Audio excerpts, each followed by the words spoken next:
Yəni hədisləri inkar etsək, onda ibadətləri inkar etmiş olacaq.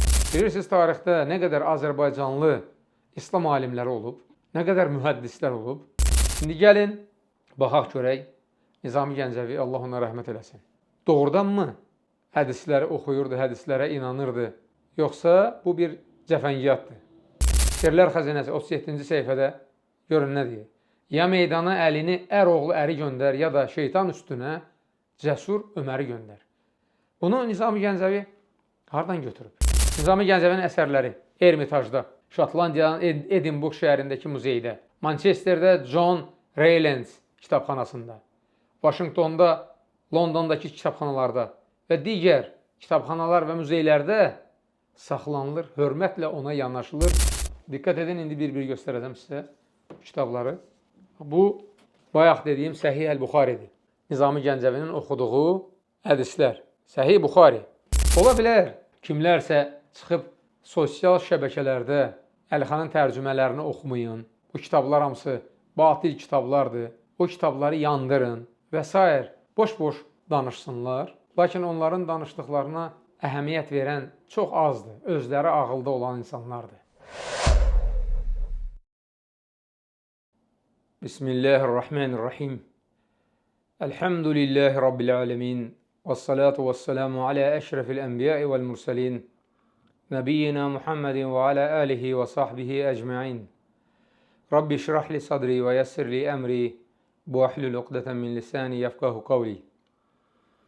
Əziz müsəlmanlar, bugün biz sizə hədislərin yaranma tarixi barədə danışacağıq. Hədis necə meydana gəlib? O haqda danışacağıq. Biləsiniz, hədislər də həmçinin Allah Subhanahu wa Taala tərəfindən nazil olunmuş vəhiydir. Yəni, Rasulullah sallallahu aleyhi və səlləm İslam dininə aid heç bir sözü öz istəyi ilə danışmayıb. Ən-Nəzm surəsi 3-cü, 4-cü ayələr.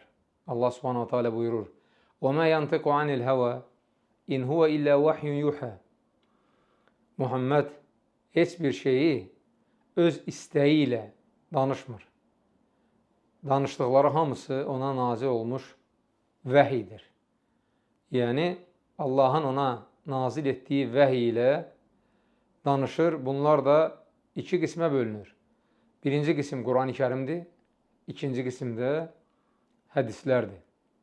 Rasulullah sallallahu aleyhi və səlləm bu hədisləri danışmaqla Quranda olan ayələri insanlara bəyan edirdi. Diqqət edin, digər bir ayədə, Ən-Nəhl surəsi 44-cü ayədə Allah subhanahu teala buyurur: "Və ənzəlnə ileykə zikra litubeyyinə linnəsi mə nuzzilə ileyhim." Bu Quranı sənə nazil etdik ki, onu insanlara sən izah edəsən. Demək, insanların, başda da sahabələr olmaqla, bu Qur'anı öyrənmək üçün Peyğəmbər sallallahu aleyhi və sələmin izahına, yəni hədislərə ehtiyacı var. Dolayısıyla hədislərsiz Qur'anı başa düşmək mümkün deyil. Məsələn, ayə nazil olur: "Və aqimussalə və ətuz-zəkə." Namaz qılın, zəkat verin. Sizcə, minlərlə sahabə, ərəb dilini yaxşı bilən sahabə, namaz qılın, zəkat verin deyiləndə nə deyilir, onun qəsdini başa düşmürdülər. Bilir ki, namaz qıl, yəni Allaha ibadət et, dua elə. Amma hansı hərəkətlərlə, necə, neçə rükət, nə vaxt və s. bunu bilmədiyindən dolayı sahabələrdən heç biri cürət edib öz başına istədiyi kimi, istədiyi qədər rükət sayı ilə namaz qılmayıb. Namazın necə qılınmasını Peyğəmbər sallallahu aleyhi və səlləmdən öyrəniblər. Və Rasulullah sallallahu aleyhi və səlləm onlara namazı öyrətdikdən sonra buyurur ki: "Sallu kəmə rəaytumuni usalli." Məni necə namaz qılan görürsünüzsə, siz də namazı elə qılın. Eləcə də zəkat məsələsi. Zəkat da Quranda yoxdur. Qoyundan nə qədər zəkat, inək, dəvə, qızıl, gümüş, bütün bunları Peyğəmbər sallallahu aleyhi və səlləmin hədisləri bizə öyrədir. Odur ki, hədislərsiz o ayələri başa düşmək mümkün deyil. Kimsə özündən ona izah verə bilməz. Sahabələrdən sonra da həmçinin əsrlər boyu, yəni 15 əsr, müsəlmanların hamısı Peyğəmbər sallallahu aleyhi və sələmin yoluna uyaraq, onun yolu ilə getməklə ona tabi olublar. Necə sahabələr Peyğəmbər sallallahu aleyhi və sələmin əmrini və ya qadağasını eşitdikdə deyərdilər, eşitdik və itaət etdik. Quranda Allah Subhanahu taala onları vəsf edir. Əl-Bəqərə surəsinin 285-ci ayəsində vəsf edir ki, onlar əmrə və ya qadağanı eşidən kimi deyərdilər ki, səmi'nə və ata'nə, eşitdik və itaət etdik. Nə üçün bunu deyirdilər? Çünki Allah Subhanahu taala Ən-Nisa surəsinin 59-cu ayəsində onlara əmr edir. Atiullah və atiur rasul. Allaha və Rasuluna itaət edin. Diqqət edin, atiullah, Allaha itaət necə olur? Qurana itaət etməklə. Və atiur rasul necə olur? Hədislərdə deyilənlərə, əmrlərə, qadağalara itaət etməklə. İndi diqqət edin həmin ayənin sonraki cümlələrində. فَاِنْ تَنَزَعْتُمْ فِي شَيْءٍ فَرُدُّوهُ إِلَى اللّٰهِ وَالرَّسُولِ اِنْ كُنْتُمْ تُؤْمِنُونَ بِاللّٰهِ وَالْيَوْمِ الْآخِرِ ذَٰلِكَ خَيْرٌ وَأَحْسَنُ تَعْوِيلًا. Əgər Allaha və axirət gününə iman gətirmisinizsə, yəni möminsinizsə, ixtilafa düşdüyünüz zaman o ixtilafı qaytarın Allaha və Rasuluna. Allaha və Rasuluna müraciət edin o ixtilafdan çıxmaq üçün. Allaha və Rasuluna necə müraciət edilir? Buna kim cavab verə bilər? Kim deyə bilər necə müraciət edilir? Allaha, onun kitabına müraciət etməklə, Peyğəmbərinə də onun hədislərinə müraciət etməklə. Və ayənin sonunda Allah Subhanahu taala deyir, bu sizin üçün daha xeyirli və nəticə etibarilə daha gözəldir. Demək, biz şəhadət gətirmişiksə, La ilahe illallah Muhammed Rasulullah demişiksə, Allaha və Rasuluna tam şəkildə boyun əyməliyik. Yəni, Quran və hədislər, Allahın və Peyğəmbərinin kəlamını tam şəkildə qəbul etməli, onu əməl etməliyik ki, həqiqi möminlərdən olaq. İndi gələk əsas məsələyə. Vəhiy ilə nazil oldu bu hədislər. Sonra necə oldu ki, yazı şəklinə çevrildi. Əvvəlcə səhifələr, sonra kitablar. Əvvəla qeyd edim ki, Quran-ı Kərim də kitab kimi nazil olmayıb. Vəhiy olaraq nazil olub. Və Quran-ı Kərimi yazan sahabələr var idi. 20-dən çox sahabə Quran-ı Kərimi Peyğəmbər sallallahu aleyhi ve sellemin yanında yazırdılar. Eləcə də hədislər kitab şəklində olmayıb. O da vəhiy olaraq nazil olub. Və hədisləri də yazan sahabələr olub. 40-a yaxın sahabə hədisləri yazırdı. Yaxşı, yazmayan sahabələr, yəni minlərlə sahabə Quranı və hədisləri əzbərləyirdilər. Demək, bir qismi onu yazırdı ki, yazılı şəkildə qalsın. Bir qismi isə, yəni əksəriyyəti əzbərləyirdi. Və necə ki, Quran Peyğəmbər sallallahu aleyhi ve sellemin zamanında, onun həyatda ikən kitab şəklində deyildi, eləcə də hədislər kitab şəklində deyildi. Peyğəmbər sallallahu aleyhi ve sellemin vəfatından sonra sahabələr yekdil qərara gələrək Quranı kitab şəklinə saldılar. O səhifələrə yazılmış ayələri bir yerə topladılar və o ayələri əzbər bilən minlərlə sahabə o ayələrin yanlış olmadığını təsdiqlədikdən sonra Quran-ı Kərimi kitab halına saldılar. Eləcə də Peyğəmbər sallallahu aleyhi ve sellem hədisləri, bayaq dedim ki, 40-a yaxın sahabə onu yazırdı. Bu sahabələrdən misal çəkək. Abdullah ibn Amr ibn As 1000-dən çox hədisi bir yerə yazıb və həmin yazdığını Əs-Səhifətus Sadiq adlandırıb. Doğru səhifə. Əs-Səhifətus Sadiqə. Həmçinin Əli ibn Əbi Talib radiyallahu anh'ın səhifələri daha doğrusu. Əbu Hureyranın səhifələri, Səhifətus Sahihə. Cəbir ibn Abdullah radiyallahu anh'ın səhifələri, Ənəs ibn Malikin, Abdullah ibn Abbasın, Səmra ibn Cündəbin səhifələrini və digər sahabələrin, o hədisləri yazan sahabələrin o səhifələrini misal çəkmək olar. Radiyallahu anhum. Necə ki, Quranı bilən, əzbər bilən sahabələr o yazılan Quran kitabını doğru olduğunu təsdiqlədikdən sonra kitab olaraq dünyanın hər yerinə yayıldı. Eləcə də hədisləri yazan sahabələr, əzbər bilən sahabələr onları təsdiqləyirdi. Sahabələrin hamısı bilirdilər ki, bu hədislərin hamısı səhih hədislərdir. 50 mindən çox hədis sahabələr rəvayət edib. 50 mindən çox hədis. Bu hədislərin hamısı səhih hədislərdir. Bu da o deməkdir ki, əgər Quranı və ya hədisləri sahabələr yazdıqları zaman kimsə insanlar arasından çıxıb, cürət edib, o hədislərə özündən bir kəlmə əlavə etsəydi, sahabələr dərhal onu cəzalandırardı. Sahabələr özləri hədislərə heç bir şey əlavə etmirdilər. Niyə? Çünki Peyğəmbər sallallahu aleyhi və səlləmin onlara təhdidi var. Onlara və bütün ümmətə təhdidi var. Təhdid necədir? Səhih Buxaridə olan hədisdə deyilir ki, Mən kəzəbə aleyyə mütəammidən fəliyyətəbəvə məqədəhu minən-nar. Kim mənim adımdan bilərəkdən yalan danışsa, yəni yalan bir hədis meydana gətirsə, cəhənnəmdə yerinin hazır olduğunu bilsin. Yəni həmin adam cəhənnəmli olacaq. Odur ki, sahabələr cəhənnəmə düşməyin, Allahın əzabına düçar olacağından qorxub, heç biri, heç vaxt özündən heç bir hədis uydurmayıb. Bu da o deməkdir ki, Peyğəmbər sallallahu aleyhi və səlləmin zamanında, ondan sonraki sahabələrin dövründə rəvayət edilən, yəni insanlar arasında bütün dünyaya yayılan hədislər hamısı insanlar tərəfindən, yəni müsəlmanlar tərəfindən hədis olaraq qəbul edilib. Bu hədisləri heç bir müsəlman inkar etməyib. Onlar Allahdan qorxurdular, bilirdilər ki, əgər bir hədisi inkar etsələr, kafir olurlar.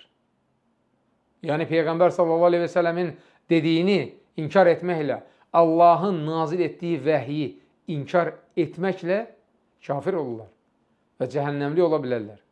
Allah subhanahu Ən-Nisa surəsinin 115-ci ayəsində deyir ki, وَمَنْ يُشَاقِقِ الرَّسُولَ مِنْ بَعْدِ مَا تَبَيَّنَ لَهُ الْهُدَى وَيَتَّبِعْ غَيْرَ سَبِيلِ الْمُؤْمِنِينَ نُوَلِّهِ مَا تَوَلَّى وَنُصْلِهِ جَهَنَّمَ وَسَاءَتْ مَصِيرًا.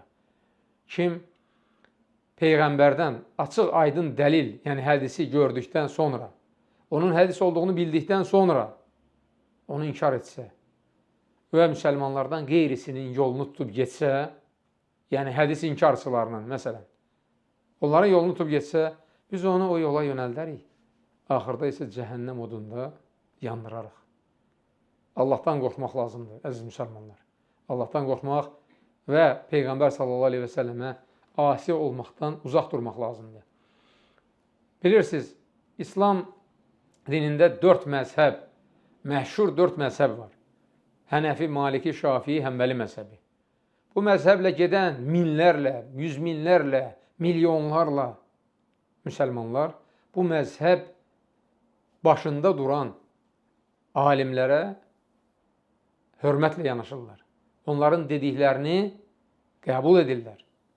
Gəlin, baxaq görək, bu alimlər Peyğəmbər sallallahu aleyhi və səlləmin hədisləri barədə nə deyiblər? Diqqət edin, İmam Əbu Hənifə rahiməhullah demişdir. Peyğəmbər sallallahu aleyhi və səlləmdən gələn hədisin başımız və gözümüz üstə yeri var. Yəni onu heç kəs inkar edə bilməz. İmam Malik rahiməhullah demişdir. Bizim iştihadlarımız, yəni biz alimlərin iştihadı kimsə tərəfindən bu gün qəbul oluna bilər.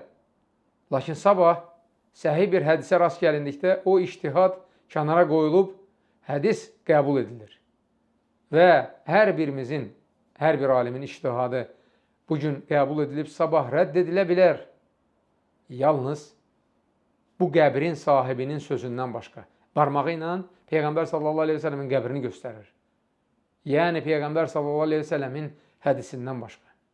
Onu heç kəs inkar edə bilməz. O gün də həmin hədis idi, Bu gün də o hədis hədisdir, qiyamətə qədər də hədis olaraq qalacaqdır.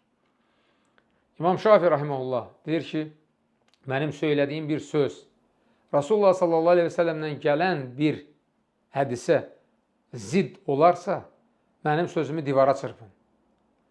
İmam Şafi rahimehullah demək istəyir ki, əgər hər hansı bir fətvanı vermişəmsə, o məsələ barədə səhih hədisin olmasından xəbərim olmadığı halda fətva vermişəmsə, hədis meydana gəldikdən sonra, yəni hədisi bildikdən sonra mənim fətvamı vurun divara.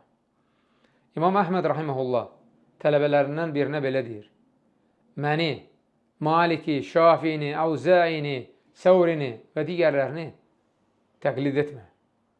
Sən onların istinad etdiyi mənbələri təqlid et. Yəni Quran və sünnəni. Sünnə dedikdə hədisləri qəsd edir İmam Əhməd rahimehullah. Əziz müsəlmanlar, əlbəttə ki, sonradan uydurulmuş rəvayətlər ki var, yəni sahabələrdən sonra tarix boyu yalançıların, kəzzəb deyilir bunlara, uydurduqları hədislər ki var, əlbəttə bu müsəlmanlar üçün bir imtihandır. İmtihan və hər əsrdə Allah subhanahu teala kifayət qədər alimlər, xüsusilə də hədis alimləri göndərirdi və bu hədis alimləri də o uydurma hədisləri araşdırıb tapırdı, səhih hədisləri onlardan ayırırdı və 15 əsr insanlar həmin səhih hədislər əsasında öz ibadətlərini yerinə yetiriblər. Yəni hədisləri inkar etsək, onda ibadətləri inkar etmiş olacaq. Onda belə çıxır ki, 15 əsr insanlar ibadət etməsin. Çünki hədissiz ibadət etmək mümkün deyil. Bayaq misal çəkdim sizə. İbadətin əsas ana sütununu, namaz və zəkat. Hədislər olmasa, namazı necə qılmağı, zəkatı necə verməyi müsəlmanlar bilə bilməz. Mümkün deyil. Deməli, müsəlmanların hamısının ittifaq etdiyi bu məsələdə, yəni müsəlmanlar hamısı ittifaq edib ki, Peyğəmbər sallallahu aleyhi ve sellemin səhih hədisləri həqiqətən də onun kəlamlarıdır və bunu qəbul etmək vacibdir. Bunu da kim inkar edərsə, dindən çıxmış sayılar. Bilərəkdən kim Peyğəmbər sallallahu aleyhi ve sellemin kəlamını inkar etsə, Allahın nazil etdiyi vəhiyi inkar etmiş olar. Biz qısa şəkildə Peyğəmbər sallallahu aleyhi ve sellemin hədislərinin vəhiy vasitəsilə nazil olduğunu, sonra Peyğəmbər sallallahu aleyhi ve sellemin tərəfindən sahabələrə çatdırıldığını, sahabələrin onları əzbərlədiyini, sonra səhifələrə yazdığını, sonraki dövrlərdə bu hədislərin kitab halına salındığını qeyd etdik. Və əsrlər boyu müsəlmanların bu hədislərdən faydalandığını dedik. İndi əsas məsələyə gəlirəm. Azərbaycanla bağlı. Bilirsiniz, tarixdə nə qədər Azərbaycanlı İslam alimləri olub, nə qədər mühəddislər olub, Qazvini, Bərdici, Bərdəi və digərləri. Bu alimlərin hamısı həmin o dediyimiz səhih hədislərə istinad edərək kitablar yazıblar, insanları İslama dəvət ediblər, o hədisləri əzbərləyiblər, o hədislərdən xəbər olmayan insanlara onları öyrədiblər.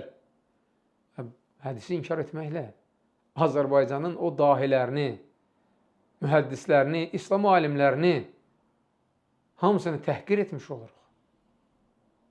Həqiqətən də bu biabırçılıqdır. Kim bunu deyirsə, o əlbəttə ki, düşünmədən danışır ya da bilərəkdən müsəlmanlara qarşı getmiş olur. Həmçinin Azərbaycanın şairləri, ədibləri, başda da Nizami Gəncəvi, Firdusi, Xaqani, Molla Vəli Vidadi, Seyyid Əzim Şirvani və digərləri. Allah onların hamısına rəhmət eləsin. Hamısı ibadət əhli olub. Və hamısı hədisləri qəbul edən, hədislərə inanan və öz şeirlərində o hədislərdən şeirlə onu ifadə edən ədiblərimiz. Bunların hamısını təhqir etmiş olursunuz. Hədisləri inkar etdikdə, yəni sanki demək istəyirsiniz ki, bunlar batil bir şeyə inanıb, batil sözlər əsasında şeirlər yazıblar. O şeirləri ki, dünya ədibləri, ədəbiyyatçıları qəbul edir və onlara ehtiramla yanaşır. Nizami Gəncəvini bütün dünya tanıyır. Dünyada neçə-neçə muzeylərdə, kitabxanalarda onun əsərləri var. İndi gəlin, baxaq görək, Nizami Gəncəvi, Allah ona rəhmət eləsin. Doğrudanmı hədisləri oxuyurdu, hədislərə inanırdı? Yoxsa bu bir cəfəngiyatdır? Açıb oxuya bilərsiniz. 7 gözəl əsəri, 26-cı səhifə. Nizami Gəncəvi, Allah ona rəhmət eləsin, deyir ki, dünyada nə qədər kitab var belə, çalışıb, əlləşib gətirdim ələ. Ərəbcə, dəricə yeri düşərkən Buxari, Təbəri əsərlərindən. Diqqət edin, açıq aydın şair deyir ki, Buxarini, Təbərinin kitablarını oxuyuram. O kitablardan faydalanıram. O kitablarda da nə yazılıb? O kitablarda Peyğəmbər sallallahu aleyhi və sələmin hədisləri yazılıb. O hədislər ki, Allahın kitabını izah edir. Şəriət hökmlərini, dini əhkamları bizə öyrədir. Deməli, Nizami Gəncəvi, Allah ona rəhmət eləsin, hədis kitabları oxuyurdu. Və əgər siz gedib xəmsəni oxusanız, Nizami Gəncəvinin xəmsəsini, bu 5 möhtəşəm əsəri oxusanız, görərsiniz ki, hər bir əsərin əvvəlində bu dahi şair əvvəlcə Allahı, sonra Peyğəmbərini mədh edir. Hətta o mədh əsnasında, o şeirlərdə Peyğəmbər sallallahu aleyhi və sələmin hədislərindən öyrəndiyi bir çox şeyləri xüsusilə vurğulayır. Bunlardan bəzilərini deyəcəm sizə.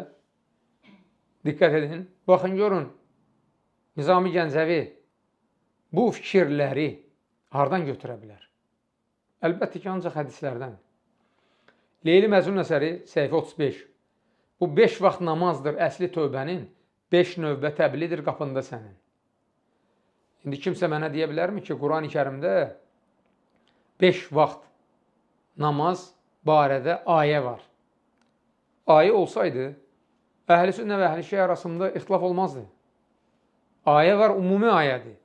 Lakin o ayəni izah edən hədislərdən əhl-i sünnə qənaətə gəlir, götürür ki, namaz 5 vaxtda qılınır. Nizami Gəncəvi, Allah ona rəhmət eləsin, həmin o hədisə əsasən də bu şeir parçasında bildirir ki, namaz 5 vaxtda qılınır.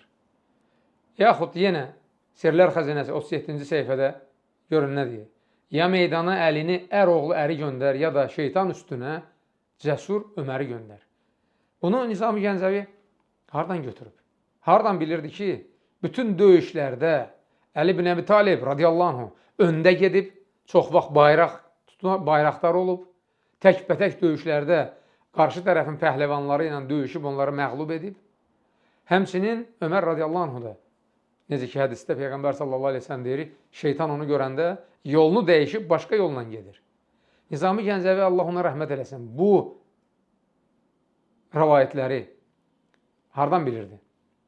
Əlbəttə ki, hədislərdən. Quranda belə şey yoxdur. Hədislərdən götürmüşdü. Həmçinin, diqqət edin, Leyli və Məcnun əsəri 36-cı səhifə. Bu fani dünyada sən yüksələndə, sən Ummuhaniyə qonaq gələndə Cəbrail gətirdi sənə şad xəbər, dedi, qulluğuna hazırdır göylər. Bu nə deməkdir? Quranda belə şey var ki, Peyğəmbər sallallahu aleyhi ve sellem Məkkədə Ummuhaninin evinə gedir. Məkkədə oradan deməli Qüdsə, Qüdsdən də Meyraca gedir Cəbraillə bir yerdə. Var belə şey. Əlbəttə ki, hədislərdən götürüb. Həmçinin Leyli Məcnun əsəri 37-ci səhifədə deyir ki, İldırım burağı mindin dünyada, sənin gedişindən yumşaldı o da. Buraq adı var Quranda. Buraq adı səhih hədislərdə gəlib. Buxari və digər mühəddislərin səhihlərində. Peyğəmbər sallallahu aleyhi ve sellem Buraqla Meyraca gedib. Nizami Gəncəvi, Allah ona rəhmət eləsin, Peyğəmbər sallallahu aleyhi ve selləmi öz xəmsəsində tərifləyir. Və bu təriflərdən bir neçəsini qeyd edim sizə. Bunu da mən niyə xüsusilə qeyd edirəm? Demək istəyirəm ki, Nizami Gəncəvi Peyğəmbər sallallahu aleyhi və səlləmə iman gətirib və onun dediklərini qəbul edib, inkar eləməyib. Onu demək istəyirəm. İskəndərnamə 28-ci səhifədə görün nə deyir? Ən gözəl günündə ümmətim deyə, şəfaət edirsən suçlu bəndəyə.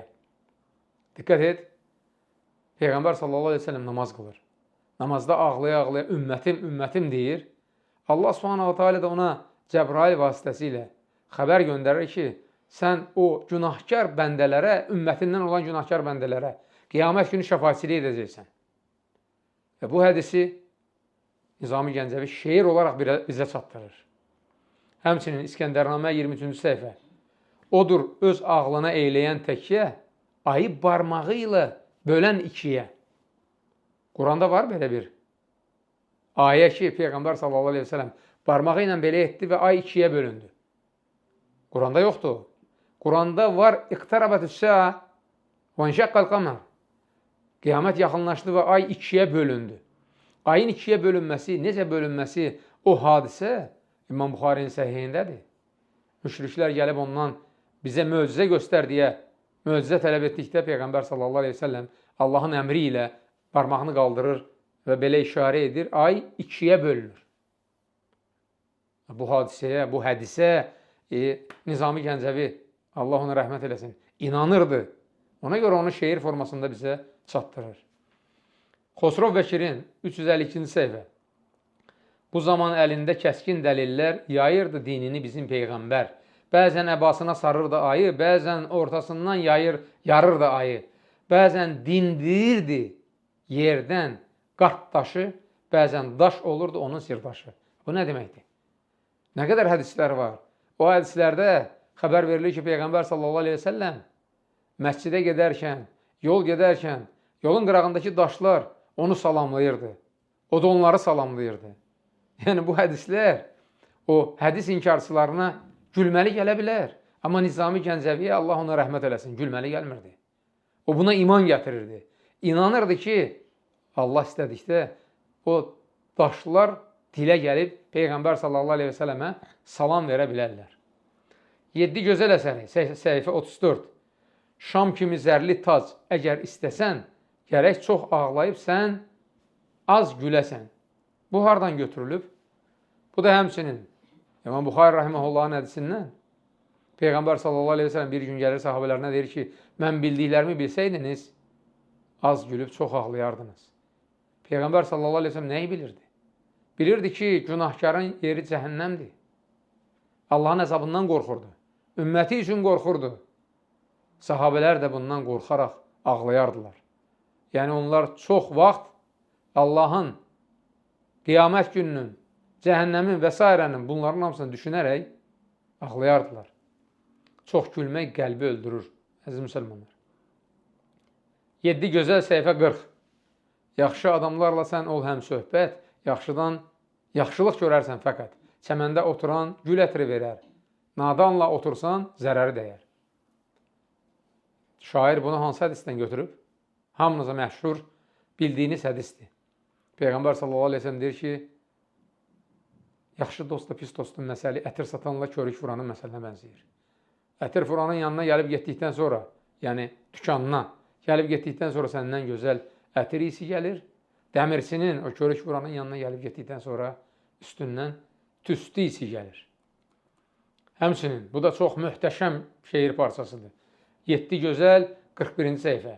İt ağzını vursa bir qaba əyər, məlumdur o qaba murdar deyərlər. Şikar itlər isə aldılar təlim, murdar söyləmədi onlara heç kim. Bunu hardan götürüb şair? Bu da yenə İmam Buxari Müslimin hədislərində. Peyğəmbər sallallahu aleyhi ve sellem deyir ki, it birinizin qabından əgər yemək yesə, su içsə, o qabı 7 dəfə birincisini də torpaqla yuyun. Bu hədis inkarçıları inkar edir. Buna inanmır. Qəbul etmir. Onlara qəribə gəlir. Ancaq şairimizə bu qəribə gəlmirdi. Ona iman gətirmişdi. Və həmçinin də o itlər ki, təlim alır, təlim aldıqdan sonra artıq onun ağzı ilə gedib tutub gətirdiyi şikar murdar sayılmır. Diqqət edin. Möcüzədir, möcüzə, Allahın yaratdığı möcüzə. Eyni ağız suyudur. Yemək yedikdə o murdar olur, onun ağzından gələn o su. Amma gedib şikarı tutub gətirəndə o suda murdarlıq olmur. Çünki o itlər təlim almış itlərdir. Bu möcüzədir, həqiqətən də möcüzədir. 7 gözəl, səhifə 179. Arzuma çatmaq üçün düşürdüm yola. Diqqət edin, arzuma çatmaq üçün düşürdüm yola, yəni evdən bayıra çıxanda, bir istədiyim bir işin dalınca gedəndə. Nə deyirdim? Diqqət edin, gah bismillah dedim, gah da la havlə. Bunu hardan götürüb şair? Hamımız bilirik, evdən çıxanda nə deyirik? Bismillah, təvəkkəltü alallah, la havlə və la quvvətə illə billah. Bunu şair hədisdən götürür. Quranda belə bir şey yoxdur. Evdən çıxanda bunu deyirsən ki, bütün gün ərzində mələklər səni qorusun. Sirlər xəzinəsi, səhifə 69. Yoxluğa bəxtiyarlıq işığı saçdı Adəm, varlığın qapısını üzünə açdı Adəm. Ondan əvvəl mələkdir, əcinnə idi həyatda, bəşərin ilk atası özüdür kainatda. Bilirsiniz, bu axır vaxtlarda bu Quranilər, hədis inkarçıları meydana çıxıb deyir ki, Adəm aleyhissalam ilk insan deyil, ondan əvvəl də insanlar olub. Hətta bəziləri cürət edib deyir ki, təkamülli olub. Yəni insandan əvvəl o yavaş heyvandan sonra insana çevrilmə olub. Bu bədbəxtlər bilmirəm nəyə inanırlar. Quran-ı Kərimdə ayələr var, amma o ayələri deyirlər ki, o ayələr Adəm aleyhissalamın ilk insan olduğuna dəlalət etmir. Biz bilirik ki, bu ayələr Adəm aleyhissalamın ilk insan olduğuna dəlalət edir. 100%. Ən-Nisa surəsinin 1-ci ayəsi. Buna kifayətdir. Lakin neçə hədislər var ki, bu hədislər dəqiq bizə məlumat verir ki, Adəm aleyhissalam ilk insan olub. Və şair də həmin hədislərdən götürərək bu mənanı burada ifadə edir. Adəm ilk insandır. Ondan əvvəl ancaq ya mələk, ya da cinlər olub. Diqqət edin sonraki şeirə. İskəndərnamə səhifə 17. Gecələr, gündüzlər, hər axşam, səhər qəlbimdə, dilimdə bir sənsən əzbər. Yuxuya getməzdən əvvəl hər gecə mübarək adını çəkirəm öncə. Şeiri davam edəcəm. Bu nə deməkdir? Bu o deməkdir ki, bu şair yatmamışdan əvvəl Peyğəmbər sallallahu aleyhi və sələmin öyrətdiyi yatmazdan əvvəl olan zikirləri oxuyub yatırdı. Bismikallahumə amutu və əhyə və digər nə qədər zikirlər var hamısını. Şeirin ardına baxın. Anarım, gecələr yuxudan qalxınca başım, anarım səni hey axar göz yaşım. Sənə üz çevirirəm hər səhər erkən, gecə də gündüz də pənahım sənsən. Hər zaman köməyə çağırıram səni, qapından ümidsiz qaytarma məni. Yuxudan oyanan kimi anaram səni, nə deməkdir? Yuxudan oyanan kimi olan zikirlərdir. Elhamdülillahilləzi əhyənə ba'dəmə əmətənə və ileyhin nuşur. Və ya elhamdülillahilləzi afəni fi cəsədi və raddə aleyyə ruhi və əzinəli bi zikri. Bu zikirləri deyib, oyananda bu zikirləri deyib ağlayırdı şair. Subhanallah. Bunlar məyər Quranda var, yoxsa hədislərdən götürüb? Əlbəttə ki, hədislərdən götürüb. Həmçinin İskəndərnamə 18-ci səhifə. Kəsərli ayəni öyrətmək səndən, şeytanın gözünü tikməksə məndən. Hansı ayədir o? Hamınızda məlum olan ayədir. Ayət el-Kursi. Kursi ayəsi. Hər namazdan sonra oxuduqda, səhər və axşam zikirlərində oxuduqda, yatmamışdan əvvəl oxuduqda Allah şeytanı səndən uzaq edir. Mələklər səni o şeytandan qoruyur. Şair bunu demək istəyir. Bu da Quranda yoxdur. Bunu Peyğəmbər sallallahu aleyhi ve sellemin hədislərindən götürüb şair. İskəndərnamə səhifə 36. O böyük Allaha aydındır bu iş, ömrümdə dilimə şərab dəyməmiş. Bu dilim, dodağım görmüşsə cam, olsun Nizamiyə hər halal haram. Diqqət edin, Nizami Gəncəvi burada açıq aydın deyir ki, ömrümdə bir dəfə də olsun şərab içməmişəm. Heç vaxt şərab içməmişəm. İndi gələk əsas məsələyə. Bu hədis inkarçıları nəyi ispat etmək istəyir cəmaata? Maidə 90-91-ci ayələrdə Allah Subhanahu taala deyir ki, içki şeytan əməlindən olan murdar bir əməldir. Ondan uzaq durun. Bu ayələri gətirib deyirlər ki, burada Allah Taala demir ki, haramdır. Ona görə içə bilərsən. Biraz iç, özünü apara bildin, bu sənə halaldır. Subhanallah. Bu ayə nazil olanda sahabələr nə edib? Necə ona son qoyub o harama?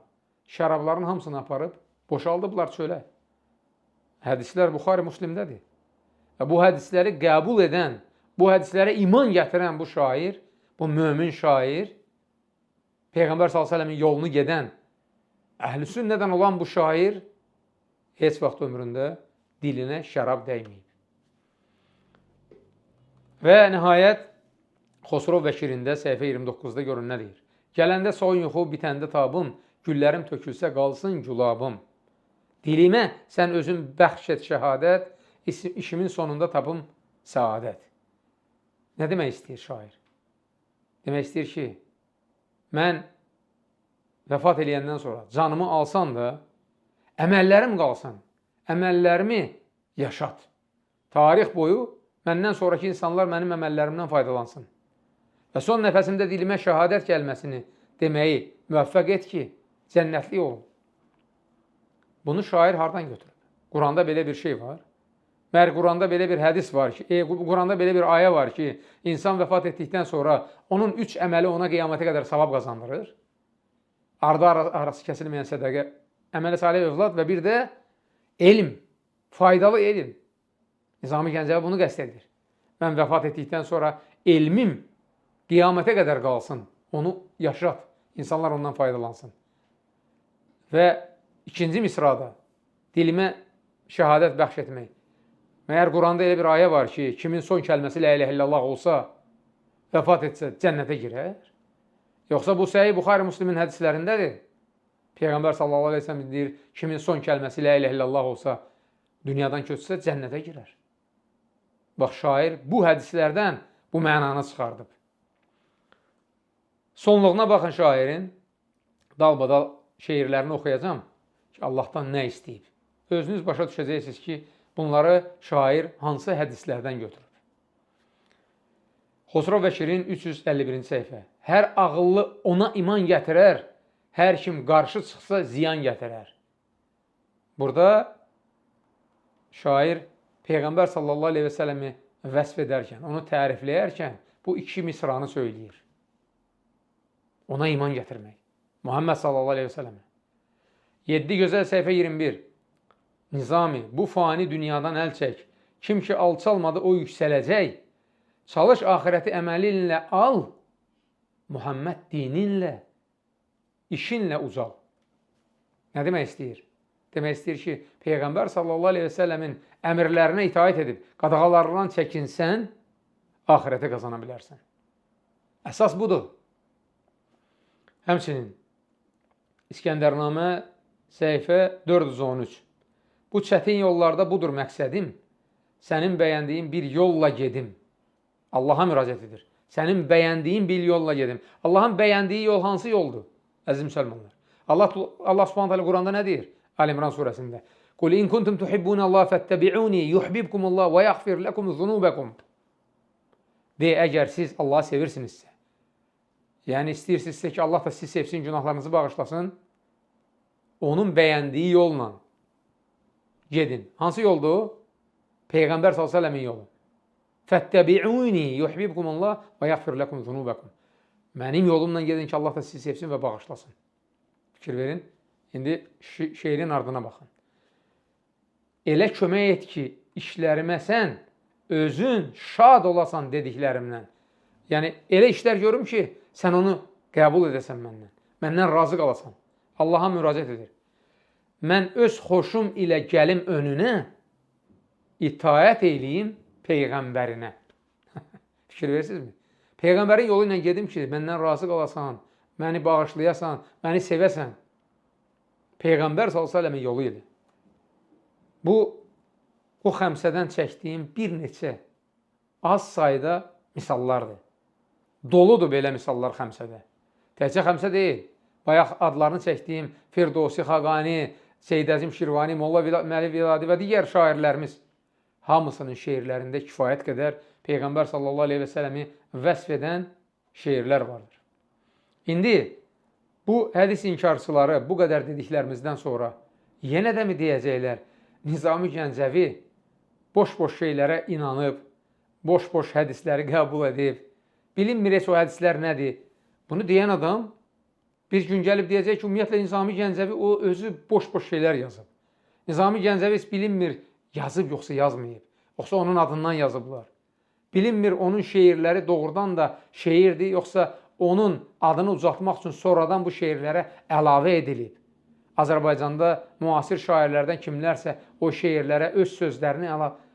Qardaş, inanmayan insan onsuz da inanan deyil. Lakin inananlar inanır və qiyamətə qədər də inanacaqlar. Nizami Gəncəvinin şeirlərini bilirsiniz kimlər qəbul edir? Kimlər ona inanır? Bax, elə-belə misal çəkirəm. Hələ bu ancaq mənim bildiklərimdir. Nizami Gəncəvinin əsərləri Ermitajda, Şotlandiyanın Edinburgh şəhərindəki muzeydə, Manchesterdə John Raylands kitabxanasında, Vaşinqtonda, Londondakı kitabxanalarda və digər kitabxanalar və muzeylərdə saxlanılır, hörmətlə ona yanaşılır və onun içində deyilənlərə hörmətlə yanaşaraq insanlara onları izah edirlər, göstərirlər ki, belə bir Azərbaycanın dahi şairi olub. Və təbii ki, o şairin də kitabı açan kimi əvvəlində şeirləri başlayır Allahı və Peyğəmbərini mədh etməklə. Sonda, əziz müsəlmanlar, yəni mövzuya uyğun yeri gəlmişkən sizə öz tərcümələrimizdən misal göstərmək istəyirəm. İlk əvvəl təkəbbürlükdən Allaha sığınıram. Peyğəmbər sallallahu aleyhi ve sellem bizə öyrətdiyi dua ilə Allaha dua edərək yalvarıb deyirəm. Allahumma inni a'udhu bika min an ushrika bika və ana a'lam və estağfiruka lima la a'lam. 15 əsrdir insanların oxuduqları o möhtəşəm hədislərdən biz də həmçinin öz ana dilimizə tərcümə etmişik və indiyədək minlərlə nüsxə çap eləyib, xüsusilə də dini qurumların icazəsi ilə bunu həyata keçirərək insanlara paylamışıq. Minlərlə nüsxə. Diqqət edin, indi bir-bir göstərəcəm sizə kitabları. Bu, bayaq dediyim Səhih Əl-Buxaridir. Nizami Gəncəvinin oxuduğu hədislər. Səhih Buxari. Bu hədislərdən şəriət hökmləri, qayda qanunları öyrənmək olur. Bu da Səhih Müslim. Bu da həmçinin İmam Buxarinin digər kitabıdır. Peyğəmbərin əxlaqı, Ədəbül Müfrad kitabı. 1400-ə yaxın hədis var burada, şərhi ilə. Başdan axıra qədər kitab insana, insanlarla davranışı, Peyğəmbər sallallahu aleyhi ve sellemin necə davrandığını öyrədir. Valideynlə, ev əhli ilə, qonum qonşu ilə, qohum əqraba ilə, yetimlərlə, rəhbərlərlə, müsəlmanlarla, qeyri-müsəlmanlarla möhtəşəm hədislərdir. Həmçinin Peyğəmbər sallallahu aleyhi ve sellemin hədislərindən ibarət 40 hədis kitabı. Elə bir müsəlman yoxdur ki, onun evində bu kitab olmasın. Ərəbcə və ya başqa dildə. Bunlar da bizə, həmçinin Peyğəmbər sallallahu aleyhi ve sellemin bizə öyrətdiklərini öyrədir. Həmçinin Səhih Musnəd.